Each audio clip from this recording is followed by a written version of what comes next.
ఆడవారిలో urine infection రాకుండా ఉండడానికి తీసుకోవాల్సిన 4 జాగ్రత్తలు. స్వతహాగా మగవారితో కంపేర్ చేస్తే ఆడవాళ్ళలో యూరిన్ ఇన్ఫెక్షన్ అనేది చాలా కామన్. ఒక 100 మంది లేడీస్ కనుక తీసుకుంటే 50-60 మెంబర్స్కి వాళ్ళ లైఫ్ టైంలో ఎప్పుడో ఒకసారి యూరిన్ ఇన్ఫెక్షన్తో సఫర్ అయ్యే ఉంటారు. సో ఇది రాకుండా ఏం చేయాలి? సో వాటర్ ఇంటేక్ రోజుకి మినిమం 2 to 2.5 లీటర్స్ వాటర్ తీసుకోవాలి.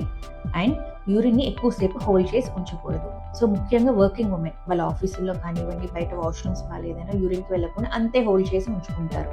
దీనివల్ల బ్యాక్టీరియా గ్రోత్ ఎక్కువయ్యి యూరిన్ ఇన్ఫెక్షన్ రిస్క్ పెరుగుతుంది. నెక్స్ట్ వచ్చేసి టాయిలెట్ హైజీన్. సో వాష్రూమ్కి వెళ్ళినప్పుడు బ్యాక్ టు ఫ్రంట్ కాకుండా ఫ్రంట్ టు బ్యాక్ క్లీన్ చేసుకోవాలి. సో దీనివల్ల గట్ బ్యాక్టీరియాని యూరినరీ ట్రాక్లోకి వెళ్లకుండా ప్రివెంట్ చేయొచ్చు. అండ్ ఫోర్త్ థింగ్ వచ్చేసి సెక్షువల్ యాక్టివిటీ తర్వాత యూరిన్ పాస్ చేసి క్లీన్ చేసుకోవాలి. ఇలా చేయడం వల్ల యూరిన్ ఇన్ఫెక్షన్ రిస్క్ని తగ్గించుకోవచ్చు. Stay aware and stay healthy.